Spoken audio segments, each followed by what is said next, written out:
our journey is about the journey of agriculture. Agriculture from the very beginning has used technology as a complement, not as a replacer. From the first hoe, the first, stick that push in the ground to put a seed in, or the first lasso or, shepherd's hook. Technology has always been a complementary partner when best leveraged in ag. And I think that's going to be true indefinitely. Finally, we don't think the world as it is inevitable. We think the world as it is a result of decisions that have been made by people that have been alive. And since we're alive, we want to make some decisions that we think will lead us to a world that we like.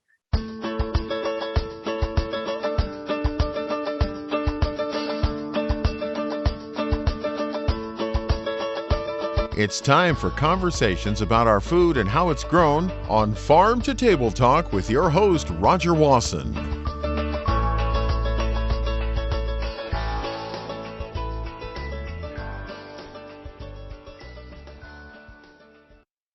I come across some really interesting stories that I like sharing with you that are listening to Farm to Table Talk. And I've got one today that I'm really happy to welcome. Caleb Wilkins. Caleb, welcome to Farm to Table Talk.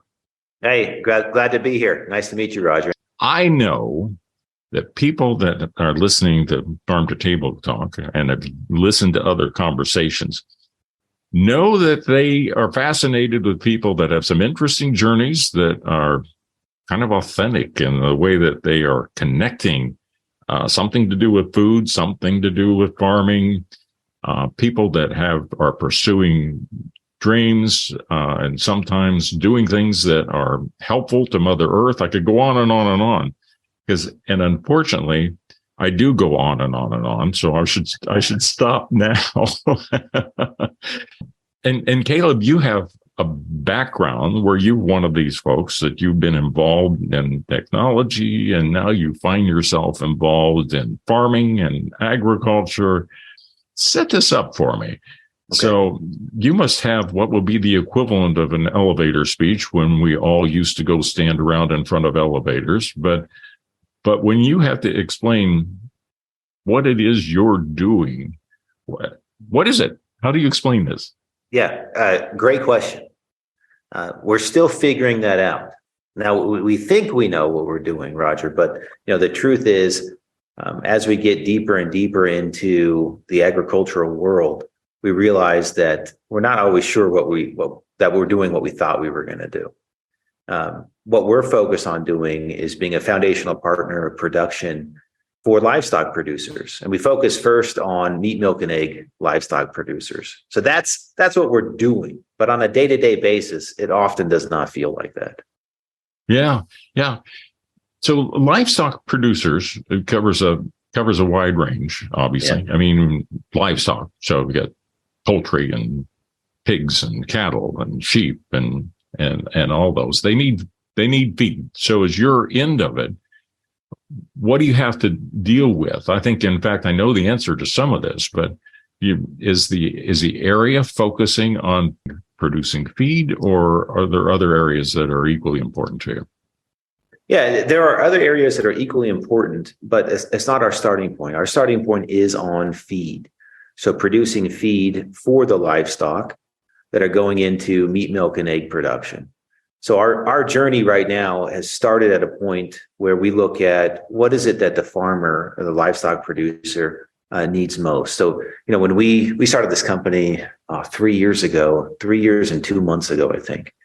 And because we're outsiders to the world of agriculture, we didn't want to make any assumptions. So we called, I think, 320 producers before we really got started. And we said, tell us about your day-to-day, what's going on, what's working, what's not working, what are your biggest problems? And we wrote it all down, listened, as well as we could. We had to learn a lot of new language, and a lot of new acronyms, and some new heuristics.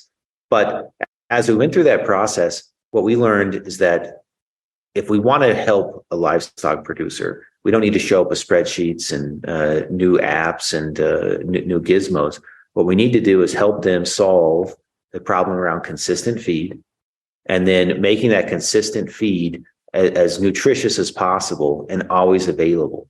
And so our first thought was, well, can we do something on farm? Can we make an implement that will assist the livestock producer on farm.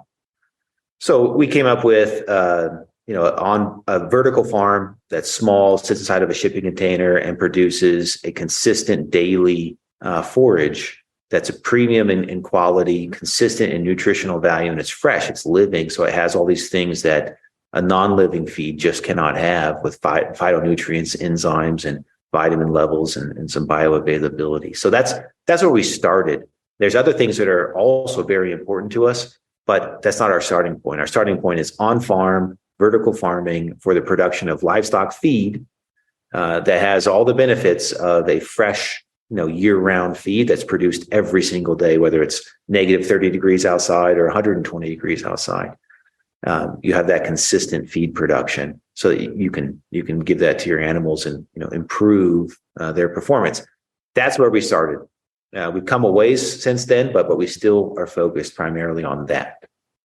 It's really intriguing, and we're going to jump into this more and more because I often tell people that if you look around the country, you'll see land that should be harvested with livestock, especially ruminant animals taking care of grasslands. But you're currently based in Utah. We are. Beautiful state. But I've driven through chunks of Utah where cows have to pack a lunch because, they need like 50, 60 acres to keep a cow going because it's sparse. There's a lot of high desert country. And they move them up maybe into the mountains for summer for grazing. But even when you move around to try to hit where pasture is, there's downsides where they need to be able to produce, forages of some sort.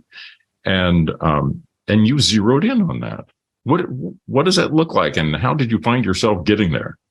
Yeah, it's a great point. First off, something that I've found as I've explored the world of agriculture on my journey is how much I am impressed by livestock producers, the resiliency, the things you have that face. Here in Utah, there's about, I think 800 and something thousand head of cattle are raised in Utah at any given time. And to your point, spring and summer, most of the cattle are up in the mountains grazing and foraging, and the cattlemen are hauling water because there's not enough water up there. They're constantly moving in pursuit of fresh forage, and they do a great job managing the grazing so they don't have overgrazing issues. And there's all these positive outcomes where we reduce some of the fire risk and some of those things.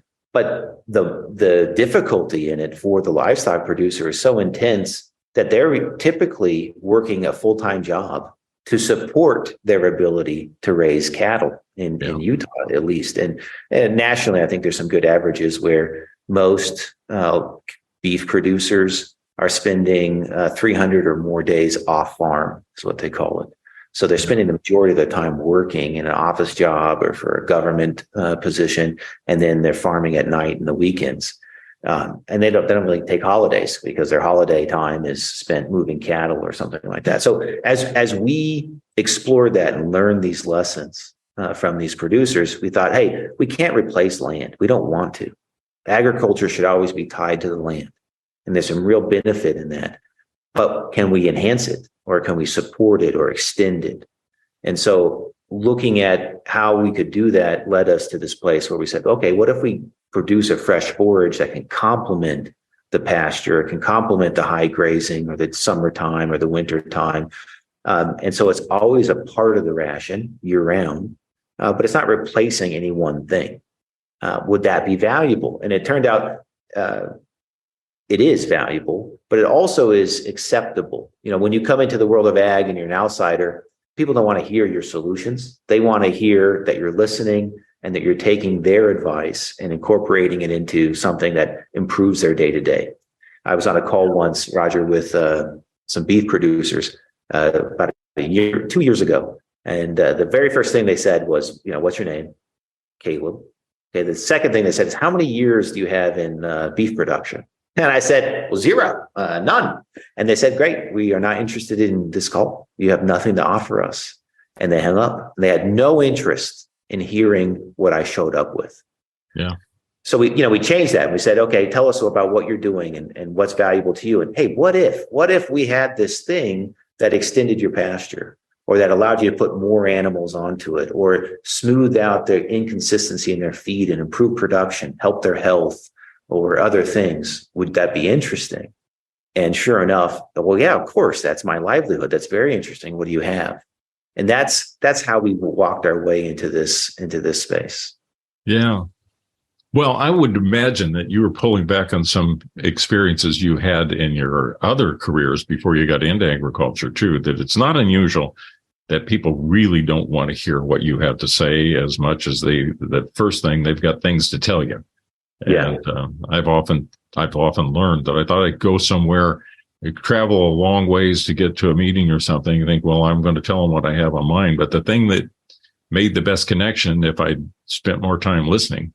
Yes. You must have done a lot of listening, and you had to eat some humble pie at first because you had these great ideas, and people say, hey, again, how much time have you spent on a horseback, right, chasing cows? Exactly. That narrows it down in another way, though, too, because you're talking about your role in getting yourself into agriculture. It sounds like at first you're particularly focused on what's benefiting ruminant animals. Is that safe to say? It's safe to say that's where we started. So milk production from dairy cow, dairy goat, that was our first entry point. And then naturally expanding that to beef production as a ruminant animal is, even though their feed is different and their life cycles are different, there is some related knowledge that we could extend. We're trying to extend, in the most reasonable way, the knowledge that we have for the impact on the producer. But, we think we can go all the way through the entire livestock chain and even pigs and poultry. Absolutely. So poultry is a big target of ours. And we have clients that feed our feed stock to poultry, and they do very well. And it's a big deal to get into poultry. So let's go back to this then. So you're working with creating systems within containers? That's where we started. So we took old 45-foot high cube shipping container, recycled it up, upcycled it. I think it's the right term that I've learned. All right. And turned it into a vertical farm that spits out, 3,000 pounds of fresh feed every single day. On farm, it needs a water hose, hook up and 220 single phase power. So the idea was, let's not give work to the farmer. Let's not make them build a barn, set up new power lines, 3-phase power, or whatever it is. Let's not make them learn a new feed. Let's just say, hey, if we showed up with an automated robotic system that manages inputs, delivered outputs to you that could be fed to your livestock, would that be interesting? And that was the first yes we got. So, okay, how do we tackle that problem? And shipping containers were just conveniently available. So that's where we went. I can't get out of my mind, one of the first points that you made, Caleb, was this was not to replace these systems, but it had a role to play to be complementary and fill in some of those gaps, because we haven't figured out a way to have summer year round.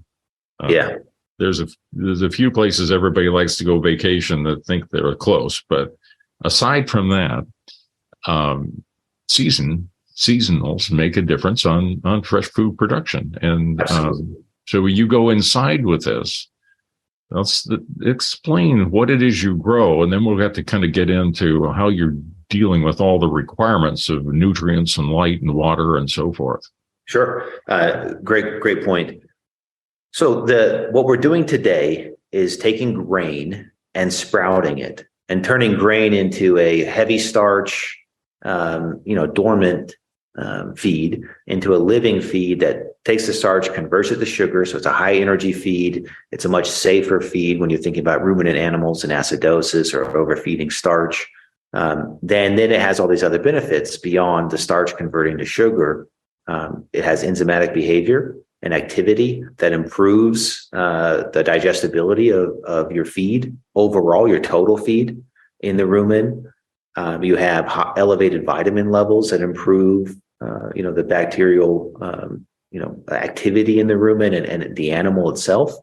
Then you have phytonutrients that get expressed in a living plant. And what was inspiring for us about the phytonutrient side is why are vegetables interesting? Vegetables are interesting not just because of taste and texture, but they have fiber and they have phytonutrients, and those are well understood to be beneficial to the consumer.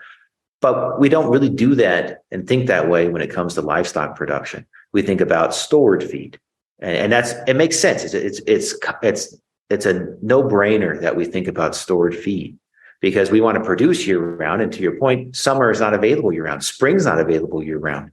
And what we found through agricultural production and the science in ag is that spring produces some of the most nutrient-dense feed. When you think about an alfalfa field, Utah has tons of alfalfa. And the high mountain pastures produce the most nutrient-dense alfalfa because it grows slowly in that early spring weather. It's slowly growing. The minerals are rich in the soil, and it absorbs it at a really nice ratio. So it's nutrient dense. It starts to get warmer. The alfalfa grows faster, and it doesn't have the same nutrient density. So the quality and impact on the animal goes down a little bit. And that's true until maybe the final cutting in the fall, when again it's cool and it grows slowly. So you're thinking about that. And we're looking at our ability to make an impact. And we say, okay, what if we could recreate that spring and fall nutrient density in a fresh feed, and then have a pasture-like experience for the animal year-round? What if we could create that pasture in a vertical farming environment? We stabilize temperature and stabilize humidity in those environmental conditions, and then produce this feed, kick it out of the machine, and feed it to the animal as part of their diet. It's not meant to be the whole diet. It's meant to be a complementary part that enhances the whole diet and improves the whole diet. So they still may be able to feed hay or some greens or something in addition. Absolutely. So that makes sense too. I mean, that's appealing. That's not all or nothing, but you're improving the ration and making that product that is coming from those limited seasonal periods last longer. So that seems very intriguing. So, but you kept talking about sprouts. So, take us inside. Let's walk inside a container. Are we seeing flats of product, on one whole wall or both sides or something like that as you walk into it? So we're so interested in efficiency for the farmer, you can't walk inside the container. It is jam-packed to produce the 3,000 pounds a day. Oh, really? Yeah, and there's going to be 11 layers to it. So there's growing on 11 levels, and then there's the harvesting at the end. And just to be really clear, I say growing, but we're really sprouting, which is different than growing. So the input to our machine is very simple. The inputs are water, electricity, and seed.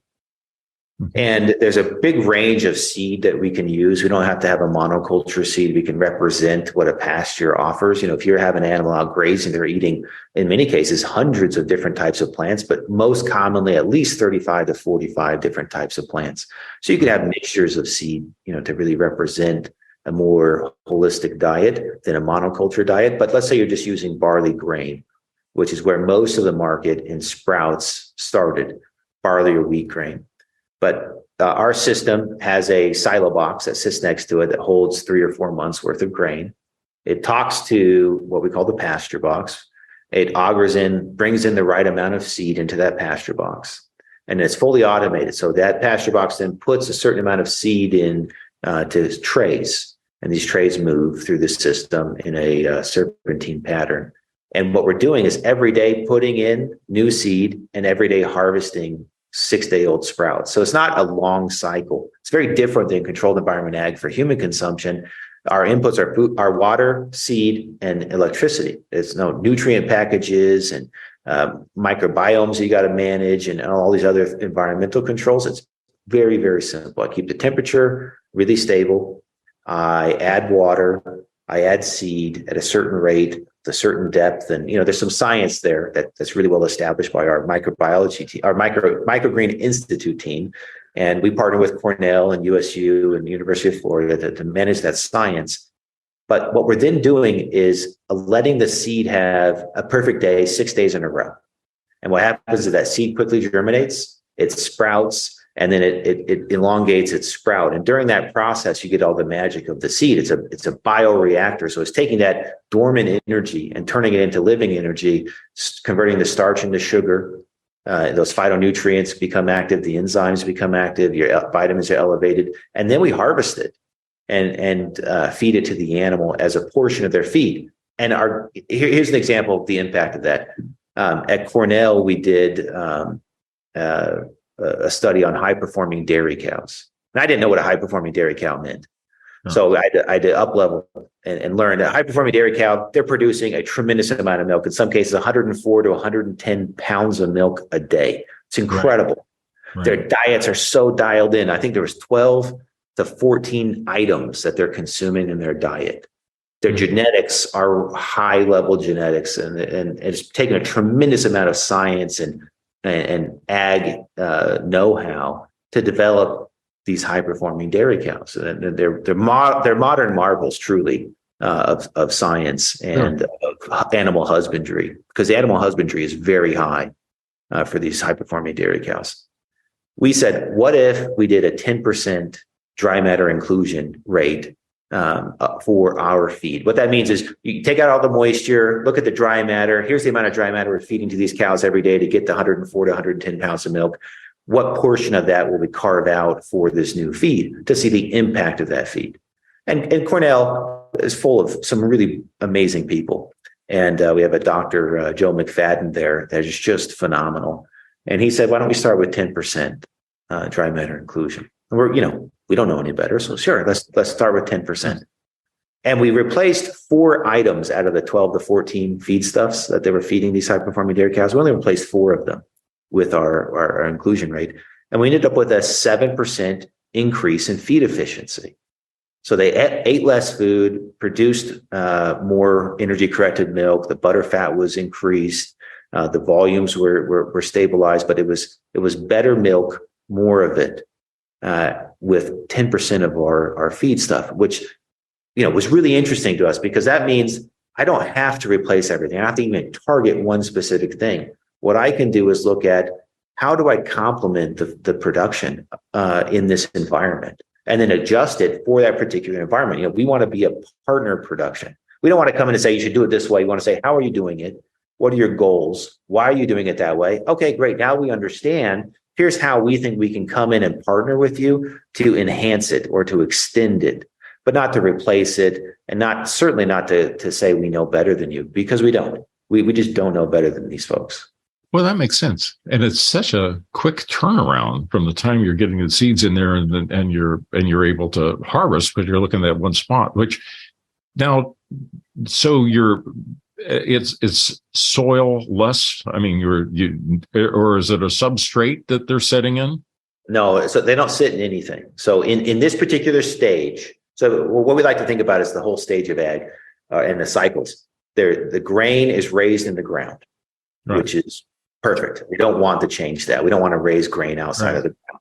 The grain is raised in the ground, it's harvested, stored, and then put into our machines to enhance the value of that grain for livestock production. And it literally goes into a tray for a certain depth, certain amount. And we put water on it in particular ways, and then manage the temperature and the airflow. And then 6 days later, we have a sprout that's 8 to 12 inches tall and has all the characteristics that we're looking for. Man, that's amazing. And you have to add anything to the water? We don't. Treat the water. I just talked to somebody the other night that was making her own kefir and describing how you just take plain milk, but you have to add something to it. It's like yeast, right, or something. And a catalyst. Yeah, a catalyst. And the fact is that with these seeds, they've got so much power in them, they can get by for that short period of time without having to have that healthy microbiome. Because in a way, that's one of the things that has me a little suspect of a lot of the vertical farming ideas, is that when you're raising a whole crop to the fruit or the vegetables, and that you don't have all the beneficial things that we're still figuring out about what the microbiome's contributing. That makes me wonder what it is we're finding out that we're actually missing. But in your case, it's such a short trip that you got the power that's naturally in the seeds that's able to express itself. It's not a long time of wondering about if it's getting fed the right nutrients or not. That's right. You're exactly right. So our core philosophy is to not replace the power of natural agriculture. Regenerative ag is trying to do the same thing. We love regenerative ag ideology and programs. What we're saying is simply, we're not replacing any of it. We don't want to remove the land from the equation. We don't want to remove the animal from the equation. We don't want to remove the producer from the equation. What we want to do is enhance at the right steps. And we think, and the science right now supports it, that intervening at the seed level and is grabbing the seed and then sprouting it rather than rolling it or doing something else to it is very valuable. And it's because of what you just said, short time. We don't have to have other inputs because of that shortness in time. I mean, you could put all sorts of magical ingredients into the water. Because we're sprouting, the uptake for the and the conversion is not even meaningful because it's just a sprout. In fact, there's no real value in any of those inputs because of that. So apparently, for that period of the life of a plant, as it's growing, soil is kind of unnecessary anyway. I mean, it's when you put it in the ground and you're planting outside. I mean, it does grow; it's got soil all around it, but it sounds like naturally, if it's just getting moisture, it's liberating, producing and growing, for at least that stage. For just that stage. So the soil is valuable in sprouting for managing the moisture, managing the oxygen, because it needs oxygen and moisture, and the temperature, and in giving it just kind of cover from all the things that would eat that seed or intervene with it and keep it from sprouting. To sprout, they need to absorb, let's say barley, for example, it needs to absorb 35 to 45% of its weight as water to begin the germination process. Then it needs to experience a 35 degrees Celsius day. So if it's 5 degrees Celsius outside, it takes 7 days to complete germination. If it's 35 degrees Celsius, it does it in 1 day.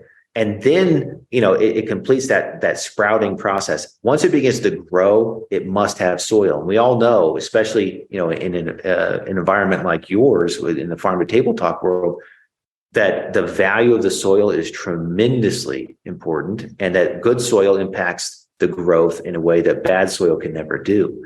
But we're not getting into growing. We're just sprouting. Yeah. Boy, that's fascinating. I want to take a quick break right now to let you tell people where they can find information on this whole PastureBox technology, because we're going to go on and talk about a couple other things yet. But I think somebody is scratching their head right now and saying, well, that's intriguing. Where can they find more information? So right now we have a really simple website at renaissanceag.com. And that's where you're going to find everything that we're willing to put out in the public. So we're not blowing a big horn there and trying to say, come look at us right now. We have a tremendous amount of demand just from the relationships we have today.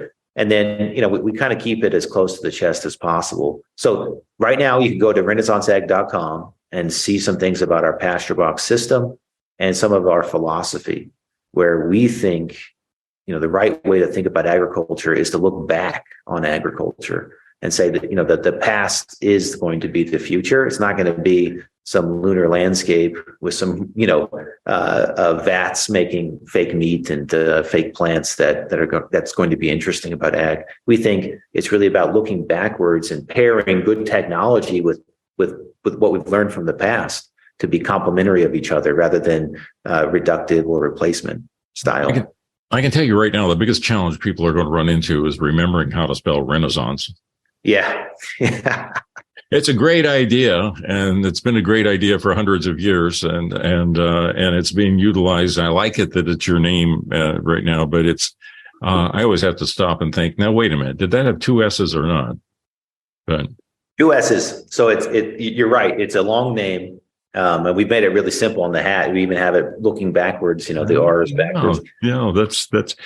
Well, I think it's now another thing. So somebody says they want to explore it, they can call, they can find out more information and so forth. But ultimately, it comes down to you actually have something that you can market, right?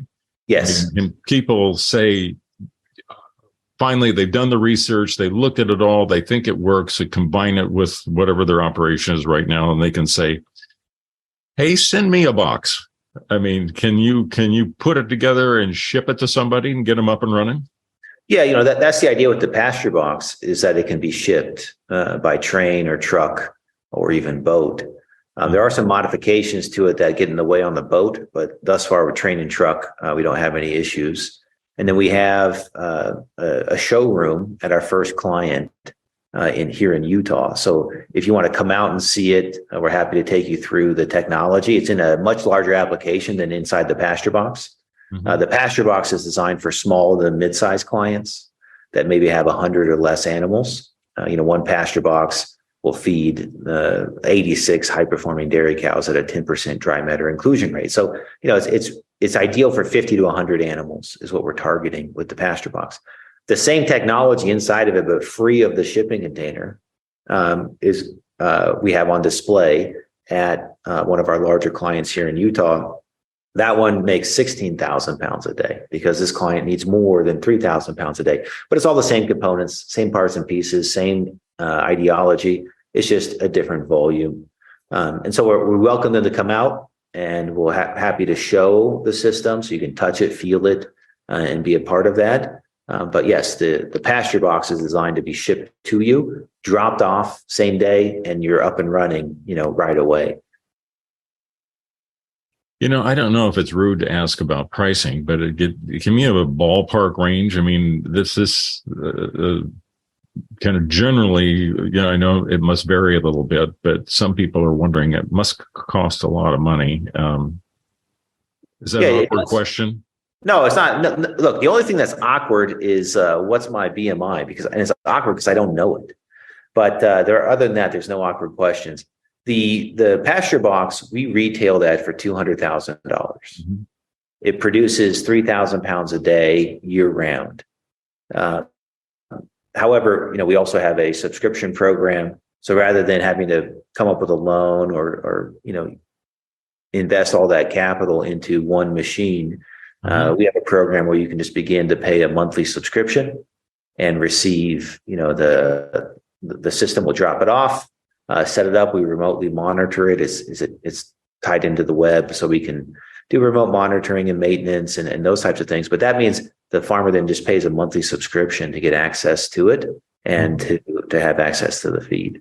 Mm-hmm.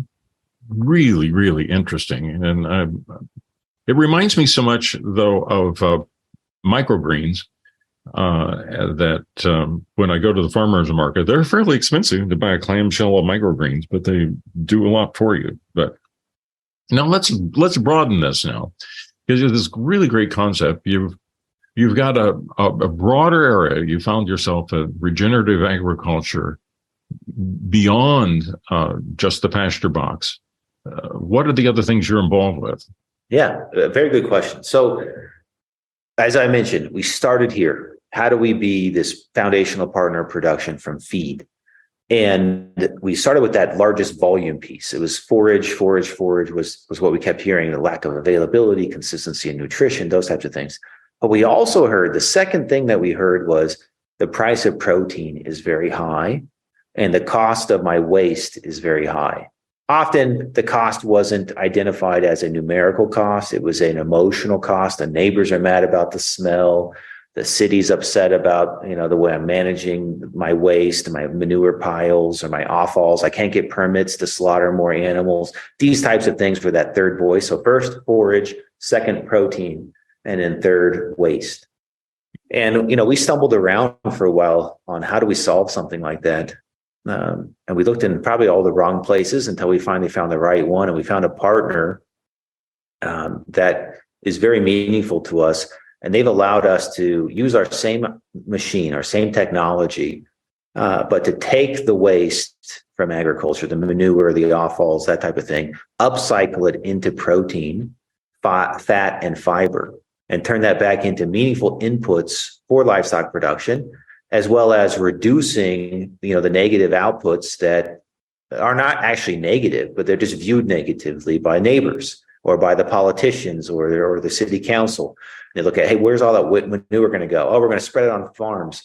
Okay, well, we actually have enough already being spread on farms. We have no more room for it. What are you going to do now? We don't like it in the runoff into our water. Those types of pushbacks that our clients are getting. So we extended our machines to allow for taking waste as the input rather than the seed, and then upcycling that waste into protein, fat, and fiber. And then fertilizer is the final piece there that can then be spread out on the fields without the impact of a chemical-based fertilizer. So that's where we've now gone into on top of the forage. We had the forage, and now we have a protein, fat, and fiber and fertilizer complement that takes the waste as an input and turns it back into a valuable input. So it becomes regenerative in its own way. It's not regenerative like a regenerative land program. We have animals grazing, you have cover crops and multiple crop types, and you're building this really neat soil biome. That is not our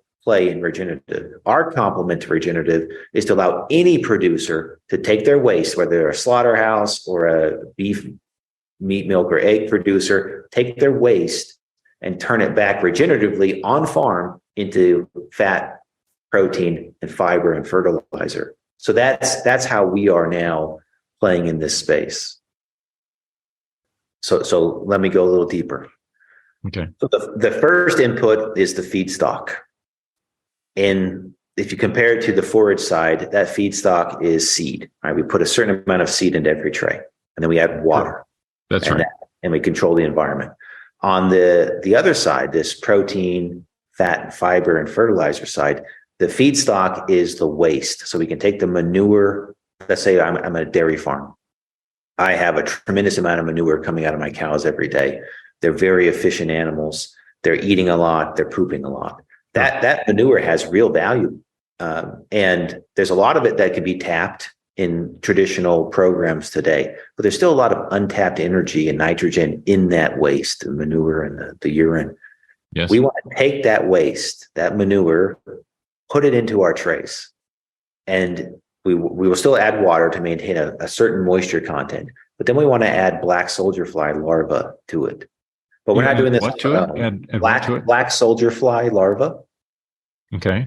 Black soldier fly is a native fly to the United States. Actually, most places in the world, it's a native. Right. It is a misnomer as a fly. We call it a fly just because it's only a fly for 3 days.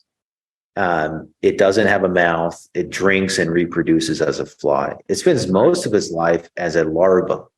And this larva is an enzymatic digester. It's a phenomenal little larva that can break down organic feedstuffs very effectively. And what you have is you take that raw manure in, feed it to the black soldier fly larva. On the other end, you get fertilizer that's bioavailable to the land and the soil and the plants. And you get the larva. And the larva has really strong characteristics for protein, fat, and fiber. And then you could feed that larva live, or you can bake it or cook it and feed it as a whole dry larva that's full of the protein, fat, and fiber. Or you could then do a third step and you can press it and get the oil out of it, and then take the remaining part, the protein, and make a protein pellet out of it. So it becomes it's a really good friend to agriculture, because now I'm producing on site out of my natural waste cycle protein, fat, and fiber. And black soldier fly larva is a growing industry within the United States, but also internationally. Now, the fertilizer part, does it go back on traditional soils? It can. It can go on to traditional soils. The nutrient value of the fertilizer piece is good enough to be a feedstock as well. You could blend that up and feed it to chickens, for example, or to aquaculture. But we think of it traditionally as a fertilizer to go back onto the land, non-chemical based fertilizer. So the protein output, though, is it include some applications for direct human consumption, or is it all aimed at livestock or feeding the plants? We're focused on livestock and feeding the plants. So we don't think of it as a direct for human application. I think socially, it would not be accepted to take waste from an animal, feed it to a bug, and then eat the bug directly. I think there's nothing wrong with it scientifically.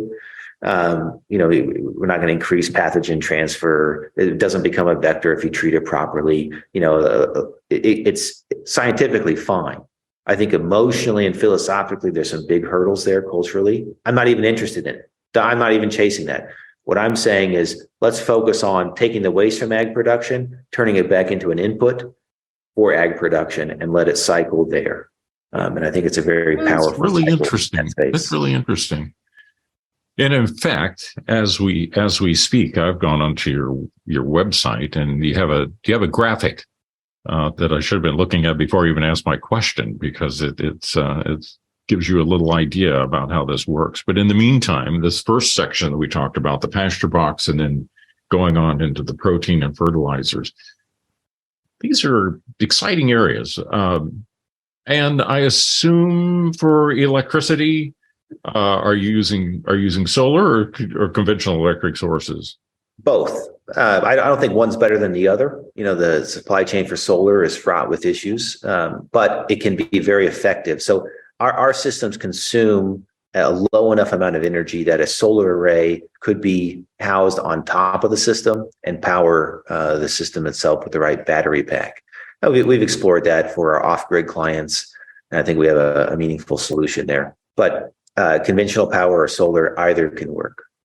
Okay, I think some of our listeners are getting the picture, and I'm getting the picture. You see the PastureBox, you're seeing these other applications, you're seeing, I think, the ways that you can be kind of regenerative. I have to ask you the question of the day lately, and that is, are there any implications, pro or con, for artificial intelligence as this technology journey continues?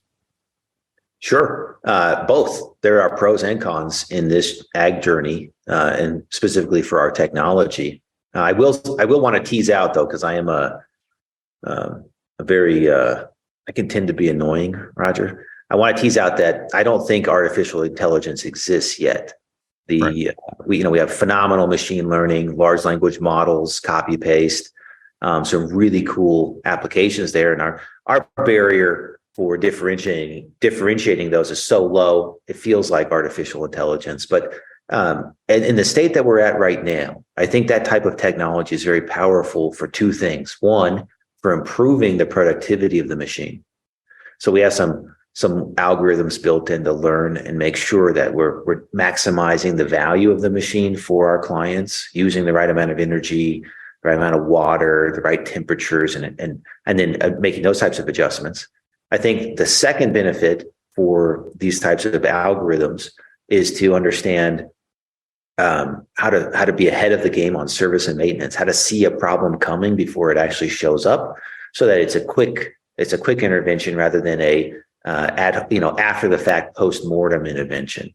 That's the second one. And the third one is then to look at all the data coming in from production of the feedstuffs in our machines to production impact in the real world for the animal. We're talking about that feed efficiency learning that we had out of Cornell.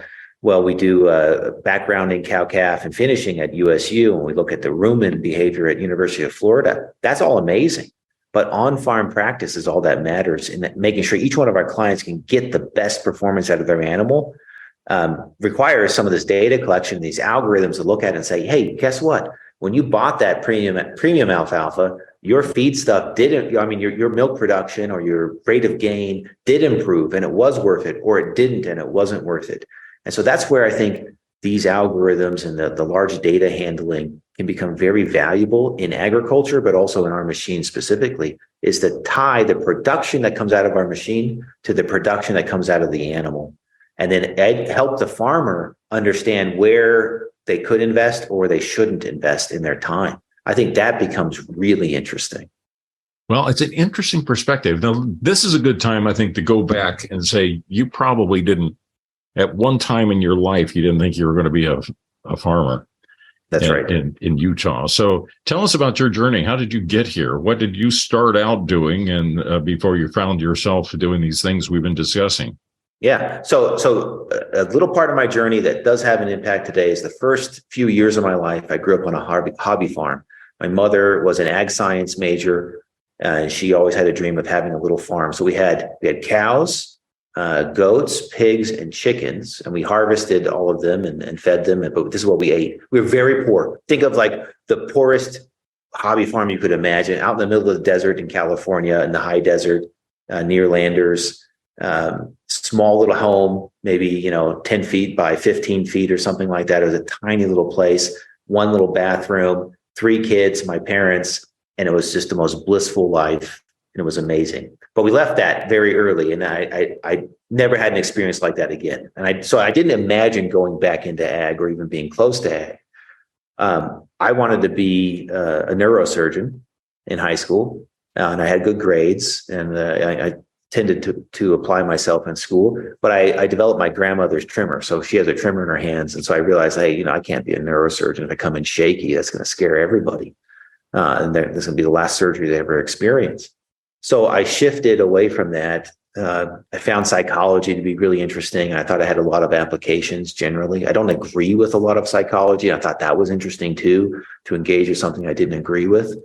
As I was wrapping up my final year in school for my psychology degree, I got a job at a startup in software company local to Utah, in Provo, Utah.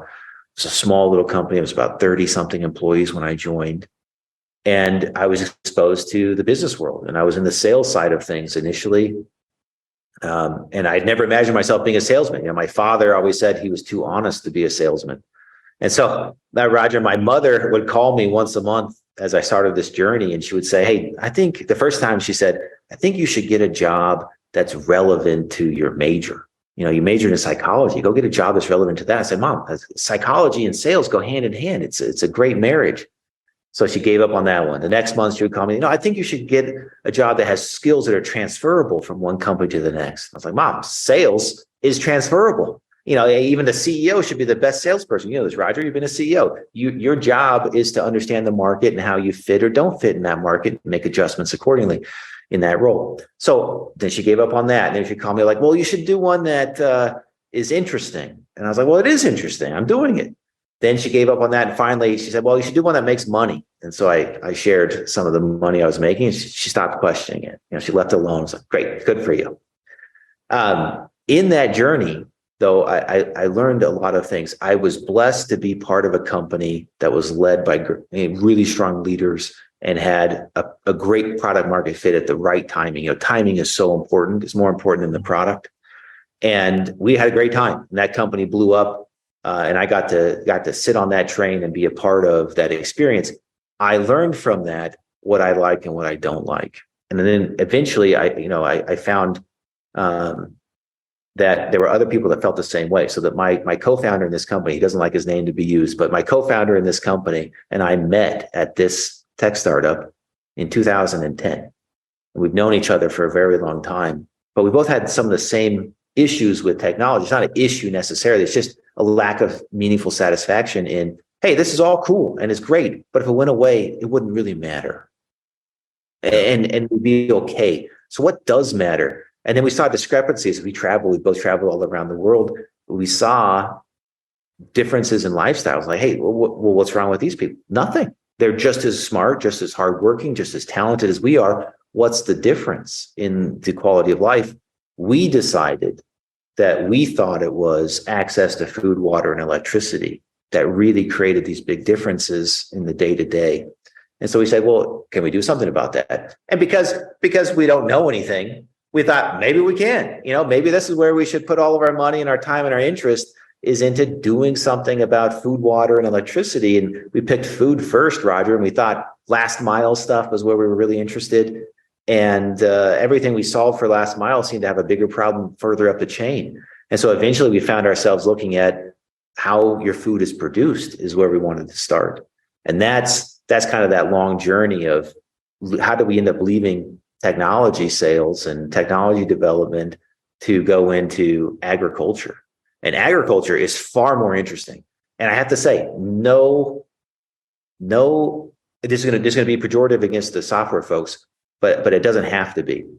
the people in ag are so much more interesting than the people in software. Yeah. Yeah.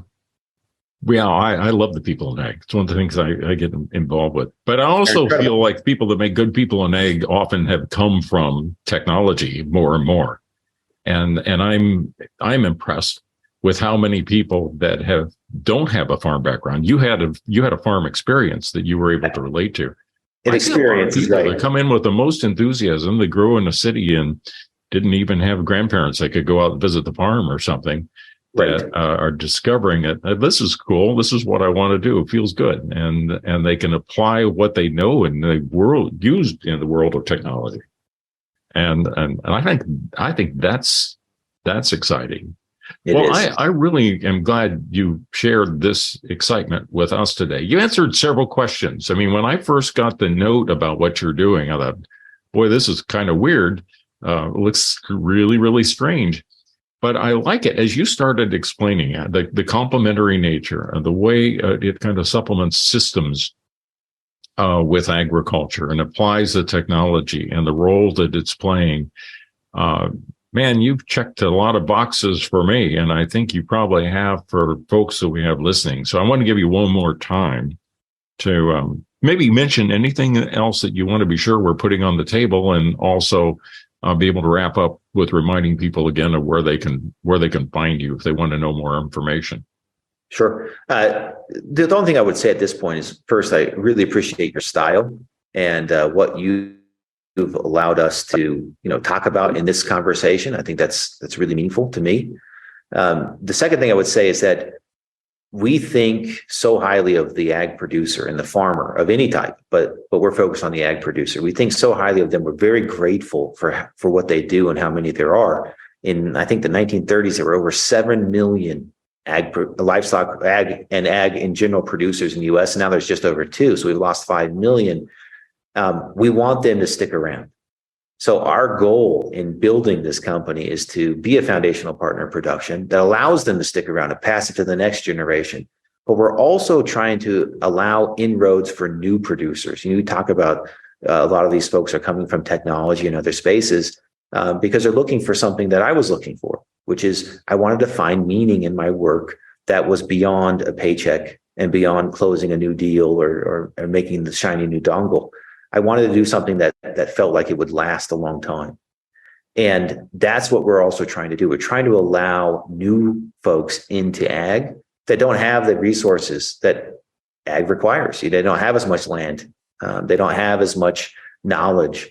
And so how do we partner with them as well? That's really important to us. So our journey has just begun. We're 3 years old. We have our focus is on forage production. We're now expanding into what I talked about with the waste upcycling into protein, fat, and fiber. We have a great partner there that's allowing us to do that already today, but we'll be on farm with that next year. All of our beta testing and stuff with that on farm is this year for the protein, fat, and fiber. I want to be clear about that. That is not something I can offer anyone other than this partner today. That partner is getting it, no one else until 2024. And we iron out some of the details. But our journey is about the journey of agriculture. Agriculture from the very beginning has used technology as a complement, not as a replacer. From the first hoe, the first, stick that puts in the ground to put a seed in, or the first lasso or, shepherd's hook. Technology has always been a complementary partner when best leveraged in ag. And I think that's going to be true indefinitely. Finally, we don't think the world as it is inevitable. We think the world as it is a result of decisions that have been made by people that have been alive. And since we're alive, we want to make some decisions that we think will lead us to a world that we like. And we like this world of livestock production being fairly local. And we'd like to get to a place where we're able to support livestock production to such an extent that you can get your meat, milk, and eggs from within a 100-mile radius of you year-round. We think we can do that with the meaningful partnerships with livestock producers. We can't do it without them. We don't want to replace them. We don't want to replace the land, the natural cycles, the regenerative programs. All of that is necessary. We just want to complement and enhance it. Boy, I tell you what, I think you're really on the right track. One of the things I'm grateful for is that a lot of my listeners make it all the way to the end. This is a longer than normal podcast, but I've heard back from my podcast providers that where I publish from that I have an extraordinary high percentage that make it all the way to the end. Because as you might know with podcasts, there are certain people that go halfway through. Well, that was interesting, but they don't go to the end. Sure. People that made it to the end of this one, Caleb, I think will have more than likely heard a message that's going to trigger somebody that they're going to say, they're either going to be saying, I need to follow up with you and learn more about what you're doing, or be more like you and your company and on this journey. And I wish you well, and I'm sure glad you shared it with us today on Farm to Table Talk. Well, we appreciate you, and thank you for letting us be on. And again, I really appreciated the warm-up conversation. So next time on your journey from west to east, let us know, and we'd love to see you, or just give you some tips on some new places to see or eat at. Yeah, well, I think you say I go through Utah and at Sundance, take a right or something like that. So Yeah, basically.